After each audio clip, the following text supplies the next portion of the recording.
Hello everybody and welcome to this Veterans Day tribute. My name is Tom Wick. I'm a Persian Gulf veteran and I was asked to do a short history on Veterans Day so that we could put it up on the DoD page. To start with, we have to go back all the way to World War I. At the end of World War I, President Woodrow Wilson was presiding as the head of the United States. And when they signed the Armistice ending World War I and the hostilities between German and the Allied forces, it set off a whole set of historical events that culminated in peace in Europe and throughout the world.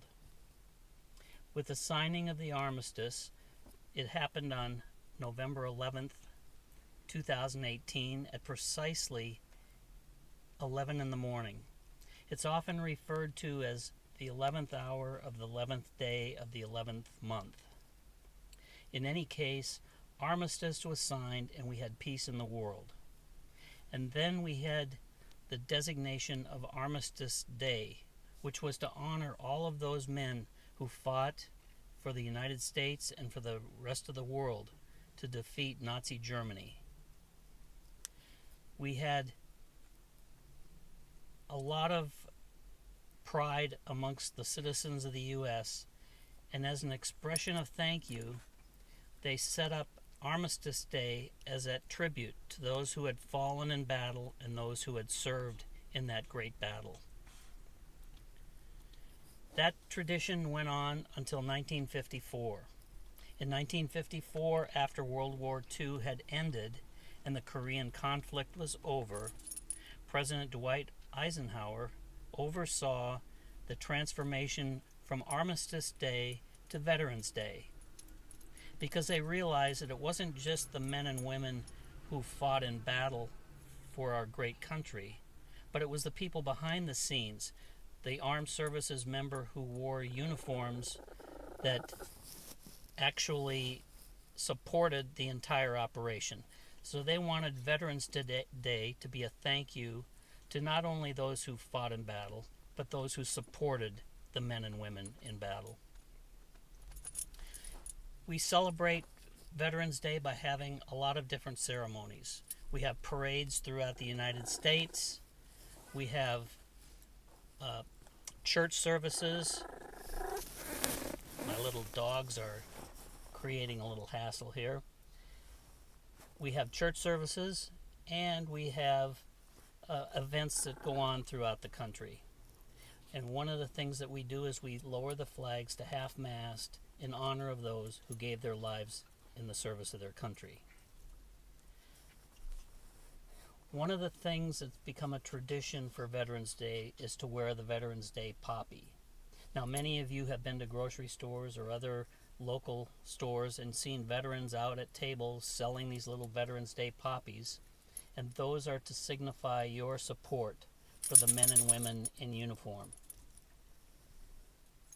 It's become a tradition and it's carried on throughout the years. Also on Veterans Day, government offices are closed.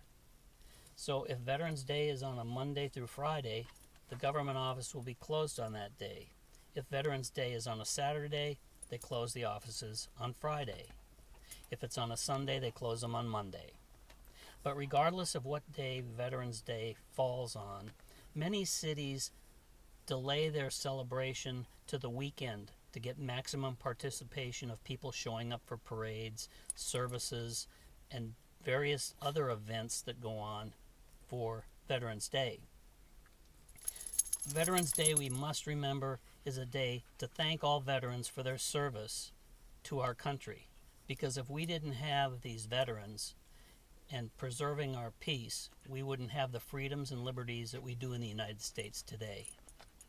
So it's vitally important that we protect our country and that we honor the people, the men and women who serve our great country. Being a military member is a very gratifying situation. You become a team member, the greatest team on earth. Nobody can compare to the United States military anywhere in the world. The training is number one. The experiences in your life are number one, and there is nothing greater than the benefit of serving your country and honoring everyone who has come before you. We take that oath to defend our country against all enemies, foreign and domestic. And we don't take that lightly. We want everyone to have the freedoms that we've had, and that includes our families, our children, and our grandchildren. We have to preserve those freedoms.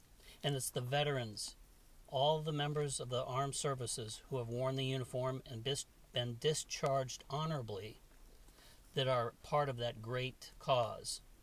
So when you see a veteran, it's time to thank them for their service and honor those who have fallen. And right now, today, we have some great things happening in the veteran community.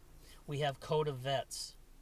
Gretchen Smith has taken it upon herself to see that many of the veterans who have been forgotten about aren't forgotten about anymore. If you go to codeofvets.com, you can read the website and contribute, because they're placing veterans in homes that don't have money. They're helping them with food and clothing, getting to doctor's appointments, and unfortunately many veterans are passing away with no family or friends, and they're trying to find people to attend their services so that they can be honored in a dignified way. So when you see a veteran, thank them for their service.